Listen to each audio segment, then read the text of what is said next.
Did you know? There is enough magma sitting beneath a single national park in the Rocky Mountains right now to fill the Grand Canyon 11 times over, and that the last time it let go, it produced an eruption 2,000 times larger than Mount St. Helens, or that on the night before Colorado's 100th birthday, a year's worth of rain fell in 70 minutes inside a narrow canyon, and a wall of water 20 feet high came down at 13 miles per hour and killed 144 people, while a state patrol sergeant raced it in a truck trying to warn the drivers ahead?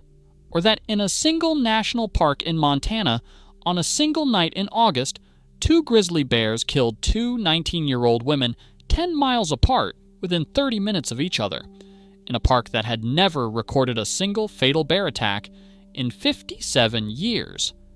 And that nobody, not one biologist or ranger or investigator, has ever been able to fully explain why it happened that night. The Rocky Mountains sit at the backbone of an entire continent. They are the source of drinking water for 40 million people across 7 states, the foundation of the most visited national park system in the world, and the geological record of some of the most violent events in the history of the Western Hemisphere.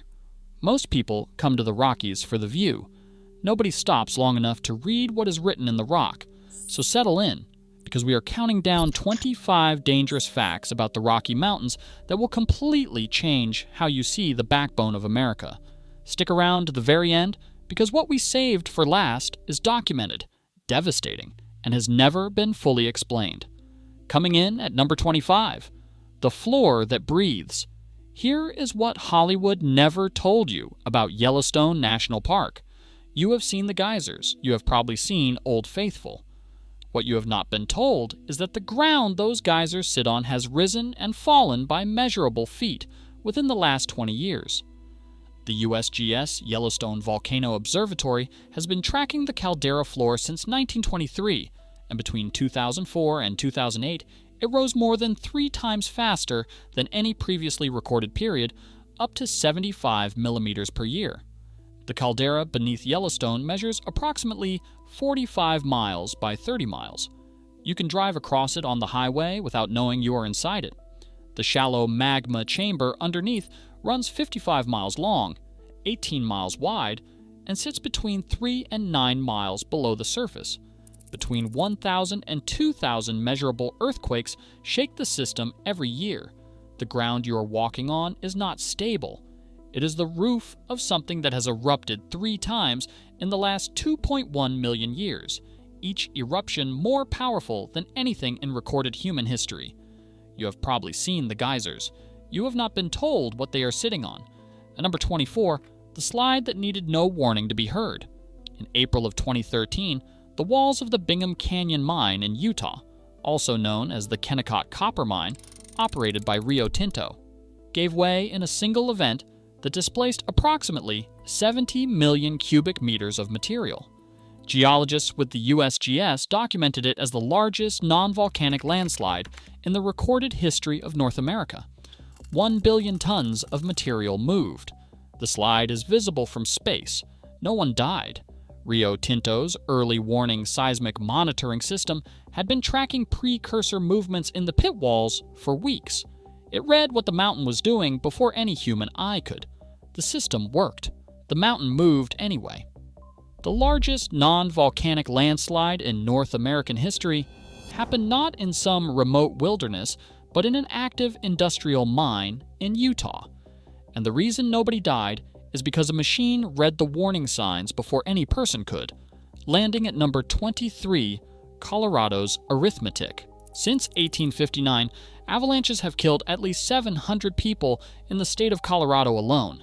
The Colorado Avalanche Information Center, housed within the Colorado Department of Natural Resources, has documented that since modern record-keeping began in 1950, Colorado accounts for 1/3 of all avalanche deaths in the entire United States, not across the whole of the Rockies. In one state, the heaviest period of the mining era, between 1860 and 1900, produced 442 recorded deaths in Colorado avalanche events. The ski resort version of avalanche danger involves controlled blasting on mapped slopes. The mining-era version involved men buried alive in tunnels with no way out, and no one above ground who knew precisely where to dig. The Colorado Avalanche Information Center issues forecasts every day. In the winter of 2020 to 2021, it tied for the deadliest avalanche season in United States history. 12 of the year's 37 national fatalities happened in Colorado, 1/3 of every avalanche death in the United States, in one state. Fact 22, the train that waited too long. On March 1st, 1910, near Stevens Pass in Wellington, Washington, 2 Great Northern Railway passenger trains had been stranded on the tracks for days. An extreme blizzard had buried the line. Snow drifts reached 20 feet. Passengers had been warned the position was dangerous. Many had left. Others had stayed. Shortly after 1 in the morning, a wall of snow 14 feet high released above the tracks and swept both trains into the gorge below. 96 people died. This is the deadliest avalanche in United States history, cited in avalanche safety literature and documented by the National Weather Service as a foundational event in American snow science. 96 people died waiting for the weather to clear. The avalanche reached the trains in the time it would take you to read a single sentence out loud. Coming in at number 21, the canyon that made its own rules. On July 31st, 1976, the night before Colorado's 100th birthday, a stationary thunderstorm over the upper Big Thompson River drainage released 7.5 inches of rain in approximately 1 hour. The USGS, in a formal report authored by Jarrett and Costa and published as USGS Fact Sheet 2006-3095, documented the peak discharge at 35,000 cubic feet per second. That is more than 4 times the previous recorded maximum in 112 years of records. A wall of water 20 feet high raced down the narrow Big Thompson Canyon at approximately 13 miles per hour. 144 people were killed. 5 were never found. Colorado State Patrol Sergeant Willis Hugh Purdy raced the flood down the canyon in a truck, trying to warn the drivers ahead of him. The water was faster. The USGS formally designates the Big Thompson flood as the worst natural disaster in Colorado's recorded history. The memorial plaque the USGS installed after 1976 was destroyed by a second major flood that struck the same canyon in September of 2013. The canyon has not changed. At number 20, the worst hard rock fire America ever had. On the night of June 8, 1917, the North Butte Mining Company in Butte, Montana, was installing a safety upgrade, an electrical cable 1,200 feet long, weighing 3 tons, inside the Granite Mountain mine shaft. While workers were lowering it into the shaft, the cable slipped and fell approximately 2,500 feet below the surface. Foreman Ernest Sulau descended with a carbide lamp to inspect the damage. The flame of the lamp ignited the oil-soaked cloth insulation wrapped around the cable. The fire climbed the shaft like a chimney. It consumed the oxygen in the tunnels. 410 miners had descended that night. 168 did not come back out. It is the deadliest underground hard rock mining disaster in United States history. Among those who survived were men who barricaded themselves inside sealed chambers and waited in the dark. Among those who did not survive was a 19-year-old worker named Manus Duggan, who guided more than 20 men to safety, then went back into the mine and was found dead later. The company, per records held at the Montana Historical Society archives in Helena, paid compensation to 39 of the affected families. Only 39. There is a memorial in Uptown Butte now, dedicated to all the men who went down and did not come back. We will get there. If a Montana mining company's idea of a safety upgrade can kill 168 men in a single shift, the least you can do for your own safety is hit subscribe on this channel. We cannot promise the algorithm won't bury us, but we can promise we have never once tried to install a 3-ton electrical cable in a mine shaft. It is free, and we promise no one on this team has a carbide lamp. Fact 19. The ground beneath Denver. The USGS has identified and mapped multiple active fault systems across the Rocky Mountain Front Range, including the Wattenberg Fault Zone northeast of Denver. But the largest historic earthquake in the Rocky Mountain region did not happen in Colorado. It happened on August 17, 1959, northwest of Yellowstone National Park in Montana. The Hebgen Lake earthquake measured magnitude 7.5. It displaced a 40-kilometer-long fault by up to 20 feet vertically. It triggered a massive landslide that buried part of a campground. It created Quake Lake, which still exists. It killed 28 people, and it changed the eruption patterns of geysers at Yellowstone, per USGS research documentation, because the seismic and volcanic systems of the Rockies are connected in ways that are not always obvious until the ground moves. The earthquake of 1959 changed the physical shape of the Rocky Mountain landscape by 20 feet in less than a minute. Yellowstone noticed, at number 18, the slot that swallows people. The slot canyons of the southern Rocky Mountain region, the narrows of Zion National Park in Utah, Buckskin Gulch, the canyonlands east of the Colorado Plateau, are among the most statistically dangerous terrain features in the American West, and they are among the most photographed. The National Park Service's Zion Flash Flood Safety documentation is explicit. You cannot outrun a flash flood inside a slot canyon, and death most often occurs not from drowning, but from blunt force trauma. The water moves debris, and the debris moves faster than a person. A flash flood can arrive without a single cloud visible in the sky above the canyon, because the rain fell miles away in the mountains and has been traveling downhill since. On August 29, 2011, two sisters, aged 7 and 3, died in Little Wild Horse Canyon near Goblin Valley State Park in Utah after a flash flood struck without warning. The youngest child's body was found 28 miles downstream. 21 other people made it out. The walls that make slot canyons worth photographing are the same walls that make it impossible to climb out when the water comes. Landing at number 17, the valley the government keeps watching, Colorado's San Luis Valley is the highest alpine valley on Earth. It sits between the Sangre de Cristo Mountains to the east and the San Juan Mountains to the west. It is almost completely dark at night, and it has one of the longest, most consistently documented records of unexplained aerial phenomena in the continental United States. One documented sighting in the valley was sufficiently notable that an article about it was published on the CIA's declassified public website, originally from a 1967 Pueblo, Colorado newspaper, describing two teenagers who photographed lights over the valley floor estimated to be 50 times larger than the headlights of a car. The CIA archived it. The explanation was never issued. In 1967, a horse named Snippy was found near Alamosa, with its head and neck stripped of flesh, and no blood present at or near the scene. Alamosa County law enforcement investigated. No confirmed cause of death has ever been established. The UFO watchtower in the town of Hooper, Colorado, reported 304 documented sightings on its public registry in 2025. The CIA filed it. The government archived it. The explanation was never issued. Stay with us, because the most documented, most officially investigated, and most impossible to explain event in the history of the Rocky Mountain National Parks did not happen from the air, and it did not happen to a horse. It happened to two human beings on the same night, in the same park, 10 miles apart. We will get there.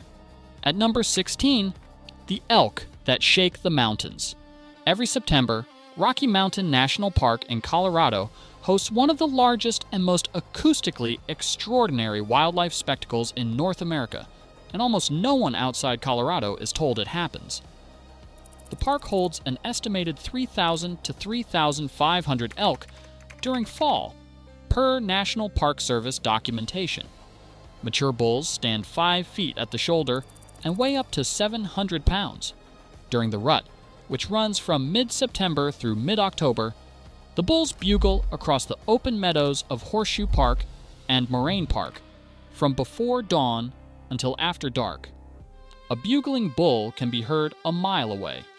Wildlife biologists have described the sound as unlike anything else produced by a large mammal in North America. 3,000 elk are having a conversation in the Colorado mountains every September. Almost no one is listening. Fact 15. The mountain that is also a schedule. Here is what nobody told you about the Yellowstone system.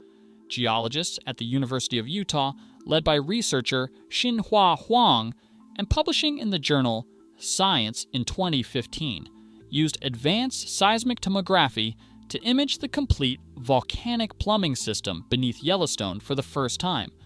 What they found was a second, deeper magma reservoir beneath the already known shallow chamber. The deeper reservoir is 4.4 times larger than the shallow one. Together, the two systems would fill the Grand Canyon 11 times, the three caldera-forming eruptions at Yellowstone, occurring approximately 2.1 million, 1.3 million, and 640,000 years ago, each produced eruptions between 700 and 6,000 times larger than the May 18, 1980, eruption of Mount St. Helens. The three eruptions together expelled enough material to fill the Grand Canyon. Per USGS documentation, the annual probability of another supereruption is approximately 1 in 700,000. The USGS states there is nothing unusual about Yellowstone right now. What they also say is that there was nothing unusual about it that wasn't also true the morning before each of the three previous eruptions. We are getting closer to number 1. And if 11 Grand Canyons of magma beneath a national park is not enough to keep you watching, the most documented, most officially investigated, and most impossible to explain night in the history of the Rocky Mountain National Parks is still waiting at the end of this countdown. At number 14, the spring that wasn't there. The Great Sand Dunes National Park and Preserve in Colorado's San Luis Valley contains the tallest sand dunes in North America, reaching up to 750 feet, and most visitors arrive without any understanding of how they got there or what is happening beneath them. Medano Creek flows around the base of the dune field each spring, fed by snowmelt from the Sangre de Cristo Mountains. Then it seeps underground into the San Luis Valley Aquifer, re-emerging beneath the dunes. National Park Service geologists document an event called saturation surge, in which the aquifer pushes water back up through the sand, producing a visible sheet of water that appears to move uphill along the dune face. The dunes themselves reverse direction seasonally in response to changing wind patterns. The NPS documents this as one of the few places on Earth where a major dune field maintains a documented dynamic equilibrium with its own hydrological system. This is the same valley we told you about earlier. The CIA document, the horse, the lights. Now you know what the geology looks like. Make of that what you will. Coming in at number 13, the wildfire that remembers.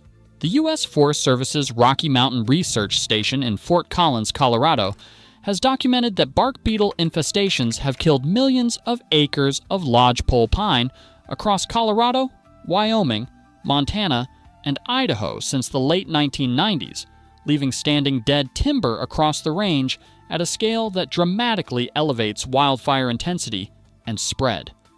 In October of 2020, the East Troublesome Fire burned approximately 208,000 acres in Colorado, becoming the second largest wildfire in the state's recorded history.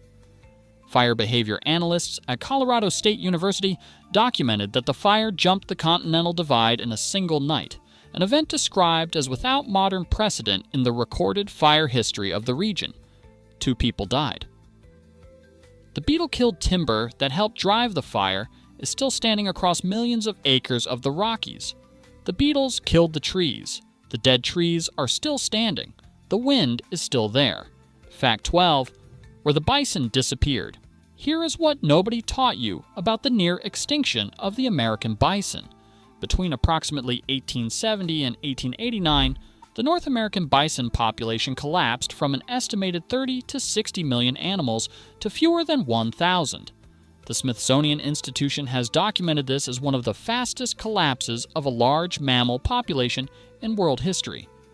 The primary kill zone was the Rocky Mountain and Great Plains corridor. What is almost never stated alongside this fact is that the United States Army explicitly supported the commercial hide hunting that drove the collapse as a documented strategic policy to undermine the food supply of Plains Native American tribes. This is in the Army's own records. The Yellowstone herd, today numbering approximately 4,500 animals, the largest wild bison herd on public land in the United States per National Park Service documentation, survived not because of any protective policy, but because its winter territory in Pelican Valley was geographically inaccessible to hunters during the worst years of the slaughter. The Army did not need to shoot a single bison, it just needed to make sure no one stopped the people who did. At number 11, the lightning capital you were not warned about. Colorado leads the continental United States in lightning fatalities per capita. The National Weather Service Denver Boulder office has documented that above the tree line on Colorado's 14ers, the 50-plus peaks exceeding 14,000 feet, thunderstorms develop rapidly during afternoon hours, frequently in under an hour, and the exposed terrain offers no natural protection. The NOAA Storm Prediction Center records Colorado as having some of the highest annual lightning strike densities in the lower 48 states. Between 2006 and 2019, Colorado consistently ranked in the top 10 states for lightning deaths, per National Lightning Safety Council data. The danger is compounded by the fact that storm cells can develop at or above a hiker's own elevation, making them invisible from below until they are directly overhead. Every ranger briefing for the 14ers carries the same instruction: be below tree line by noon. The same summit you drove 3 hours to reach has that standing rule in every safety document. Almost nobody is below tree line by noon. Landing at number 10, the road that kills in reverse, U.S. Route 550, between Silverton and Ouray, Colorado, the $1 Million Highway, traverses switchbacks with sheer drop-offs, grades exceeding 7%, and 3 active avalanche paths with no reliable natural protection overhead. Significant sections of the road have no guardrails. The Colorado Department of Transportation has documented multiple fatal accidents per year on this road. The Colorado Geological Survey has mapped the avalanche paths that cross it.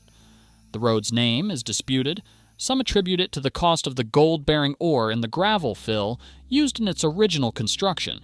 Others say it refers simply to the cost of building the road through solid rock faces above 2,000-foot drops. Construction ran from 1884 to 1924. The construction death toll was not formally recorded. The gravel under the road contains gold-bearing ore they did not stop to process. They did not stop to install guardrails either. Fact 9. The glacier that is not coming back. Glacier National Park in Montana was named for the approximately 150 glaciers present within its boundaries when it was established in 1910. The USGS Northern Rocky Mountain Science Center has been monitoring those glaciers since the 1930s. By 2015, 25 named glaciers remained. USGS projections indicate that all remaining glaciers in the park will be gone by approximately 2030 if current melt rates continue. The glaciers feed the streams. The streams regulate the water temperature that cold water fish species, including the native bull trout, require to survive. The meadow systems depend on soil saturation levels that the glaciers maintain. In 2019, the National Park Service updated the interpretive signage along the Going to the Sun Road to reflect that the glaciers described in the original signs may no longer be present for future visitors. The park is named for the thing it is currently losing. The park that is losing its glaciers is the same park that, on a single night in 1967, produced something that has never been adequately explained. We will get there. At number 8, what the mountain knew before the geologists did. I have read every documented account of the Mount St. Helens eruption of May 18th, 1980, and I still cannot fully process what David Johnston understood and what was done about it. Johnston was a USGS volcanologist. He had been monitoring the mountain for months. The north face had developed a visible bulge, growing at a rate of 5 to 6 feet per day. Earthquake swarms were measurable and continuous. Steam venting was publicly observable. Johnston had been arguing, formally on the record, that the exclusion zone around the mountain needed to be expanded. He was stationed at an observation post 6 miles from the summit on the morning of May 18th. An earthquake triggered the collapse of the north face. The lateral blast moved at 300 miles per hour. Johnston's last recorded transmission was, "Vancouver, Vancouver, this is it." His body was never found. 57 people died. The blast destroyed 230 square miles of forest. Spirit Lake, where innkeeper Harry Truman, 79 years old, 52 years at his lodge, who had refused to evacuate, was standing, was covered under 150 feet of debris. Harry Truman's body was never found either. The Johnston Ridge Observatory, named for David Johnston, stands today 6 miles from the summit at the edge of the blast zone. Johnston had been warning for weeks that the exclusion zone was not wide enough. He was 6 miles away when the blast reached him in seconds. Fact 7. The altitude that makes its own decisions. The University of Colorado School of Medicine Altitude Research Center in Aurora, Colorado, has documented that high-altitude pulmonary edema, a potentially fatal accumulation of fluid in the lungs, can develop in otherwise healthy individuals in fewer than 24 hours at altitudes above 9,000 feet, with no prior symptoms and no prior warning.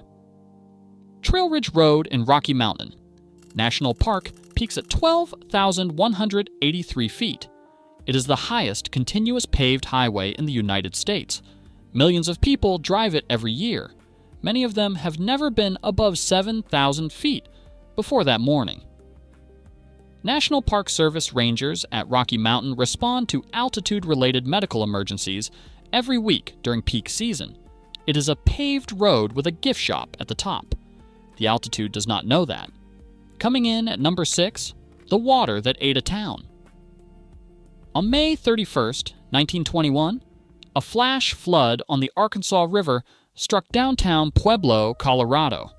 The USGS documented the peak discharge at over 103,000 cubic feet per second, more than 3 times the previous recorded maximum. Downtown Pueblo was inundated under 12 feet of water. Approximately 1,000 homes were destroyed. The death toll was never reliably established.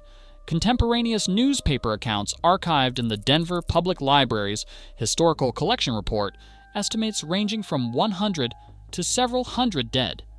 Human remains were reported washing up in the Arkansas River for years after the flood. The 1921 Pueblo flood is one of the least known major flood disasters in Colorado history because the Big Thompson flood of 1976 absorbed the state's flood memory. The remains were washing up in the river for years after the water receded. Nobody kept a reliable count of the dead. That is the historical record. Fact 5. The mine that keeps growing. The Bingham Canyon Mine, the Kennecott Copper Mine, operated by Rio Tinto in Utah, is the largest man-made excavation on Earth. It measures approximately 2.7 miles wide and 3/4 of a mile deep. It is visible from space. It has produced more copper than any other mine in human history. Over 17 million tons, per Rio Tinto's operational documentation. It is still operating.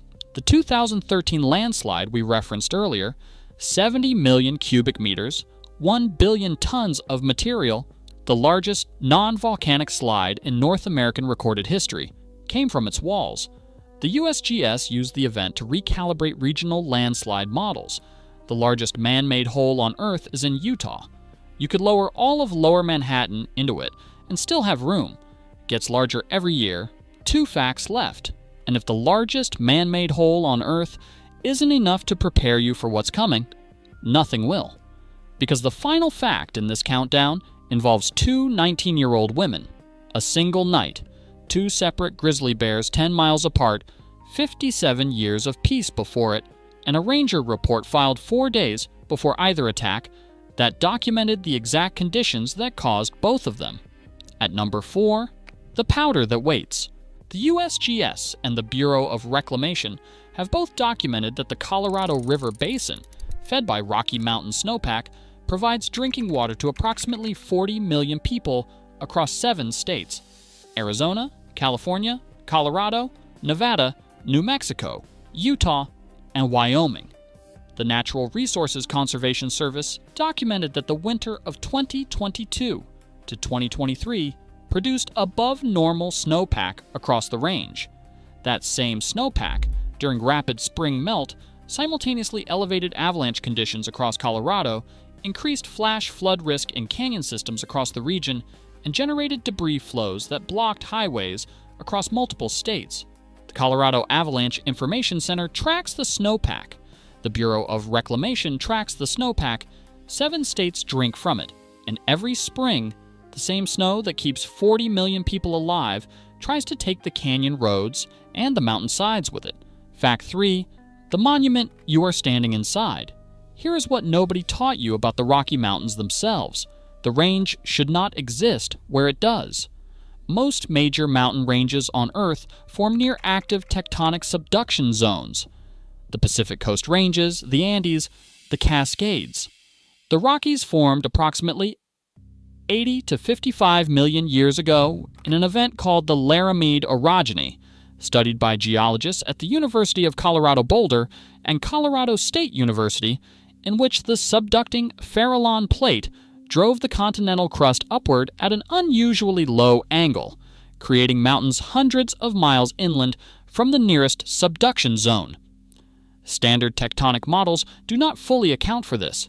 The USGS has documented that the range continues to experience active uplift, erosion, and seismic adjustment. The mountains stretch approximately 3,000 miles from New Mexico to British Columbia. They are not finished. The mountains were not supposed to form here. The standard models do not fully explain them. They formed anyway, and they are still moving. Coming in at number 2, the names nobody knew. We told you about the Granite Mountain Fire, 168 dead, the worst hard rock mining disaster in American history. But the memorial that stands today in Uptown Butte, Montana, unveiled in 1996, 30 years after the city council first voted to create it, is not dedicated only to the 168 men of June 8, 1917. It is dedicated to all 2,500 men who died in the mines of Butte between 1870 and 1983. 2,500 names, one city, 113 years. The notes that Manus Duggan and the other men wrote underground while waiting to their wives, their mothers, their children, were recovered and preserved at the Butte Silver Bow Public Archives. Some of them can be read at the memorial. None of the men who wrote those notes knew whether anyone would ever find them, let alone read them. The notes are still there. The archive is open to the public. Nobody has made a film about Manus Duggan. He was 19 years old, and he went back in. And finally, number 1. The night that split in two. Glacier National Park was established in 1910. In the 57 years between its founding and the summer of 1967, not a single visitor had been killed by a grizzly bear within its boundaries. Rangers who worked there in those years described the park's grizzlies as essentially non-threatening.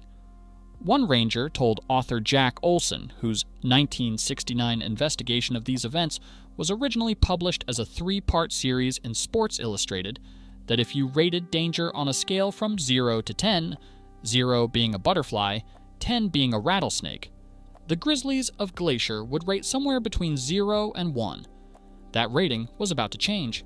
In the summer of 1967, the caretaker of the Granite Park Chalet, a backcountry lodge on the western side of the Continental Divide, had been dumping the chalet's food scraps in a gully behind the building, feeding the local grizzly bears who had come to associate the location with food. A gas-fired incinerator installed in 1966 to handle the waste was undersized and had been effectively abandoned. Bears visited the garbage site regularly. They were known to park staff. On August 9th, 4 days before the attacks, Ranger Dave Shea and 27-year-old Ranger Bert Gildart inspected the chalet and formally documented the garbage problem. No corrective action was taken. Meanwhile, at Trout Lake, on the other side of the park, approximately 10 miles from the chalet, an emaciated, unusually aggressive sow, grizzly, had been reported near seasonal cabins at Kelly's Camp since June. Informal warnings had been passed. No formal action was documented. On the evening of August 12, 1967, Julie Helgeson, 19 years old, from Albert Lee, Minnesota, working her summer at Glacier Park Lodge, hiked the Highline Trail with her friend Roy Duckett to the Granite Park Chalet. They arrived around 7 in the evening. They spread their sleeping bags outside at the nearby campground, close to the trail that the garbage-conditioned bears used every night. 10 miles away, Michelle Coons, also 19 from San Diego, California, working her summer at Lake McDonald Lodge, arrived at Trout Lake with 4 friends. On the way in, another group warned them about a bear. They made camp at the lakeside. The Trout Lake bear returned to the camp after dark. The campers had moved their sleeping bags to the shore and lit a fire. The fire died. At approximately 12:15 in the morning on August 13th, the bear dragged Michelle Coons from her sleeping bag. Her companions fought to drive it off. One ran for help. Michelle Coons was killed before anyone could reach her. Approximately 30 minutes later, 10 miles away at Granite Park Chalet, a different bear, one of the bears that had been feeding at the chalet's garbage site all summer, approached the campground where Julie Helgeson and Roy Duckett were sleeping. The bear attacked Helgeson. Duckett, mauled and bleeding, survived. Helgeson was found alive and was carried to the chalet. She died of her injuries before morning. 2 separate bears, 2 separate attacks, 30 minutes apart, 10 miles between them, both victims 19 years old. The park had not recorded a single fatal grizzly attack in 57 years. The day after, Ranger Gildart found what remained of Michelle Coons at Trout Lake. The bear charged him and his partner, Ranger Leonard Landa, multiple times before they shot and killed it. A forensic examination of the bear's stomach confirmed the attack. In the stomach of the bear killed at Trout Lake, investigators found a ball of blonde hair. 3 bears near Granite Park Chalet were shot from the building's balcony. I have read every documented account of the night of the grizzlies. Jack Olson's investigation, the National Park Service incident records, the 50-year retrospective in Smithsonian Magazine. And I cannot tell you why both attacks happened on the same night. Bear biologists, including Dr. Chris Servheen, have confirmed it as coincidence. 2 separate bears, 2 separate conditioning histories, 2 separate food sources. But the question I cannot answer, and that nobody has answered, is this. The report documenting the garbage problem at Granite Park Chalet was filed on August 9th. The attack at the chalet happened on August 13th. Julie Helgeson's sleeping bag was within the feeding trail those bears had been using every night that summer. What changes if the report is acted on? Granite Park Chalet is still standing. It is still operating. Hikers reach it today on the Highline Trail, the same trail Julie Helgeson walked on August 12, 1967. Guests stay overnight. Some of them sleep outside, next to the building, the same way she did. The campground is still there. The Highline Trail is still one of the most popular hikes in the park. Ranger Bert Gildart spent the rest of his career working in Glacier National Park. He said, decades later, that the chalet had been feeding the bears all summer, that they knew, that they filed the report, and that they just didn't move fast enough. That is what he said. That is the official record. The chalet is still taking reservations.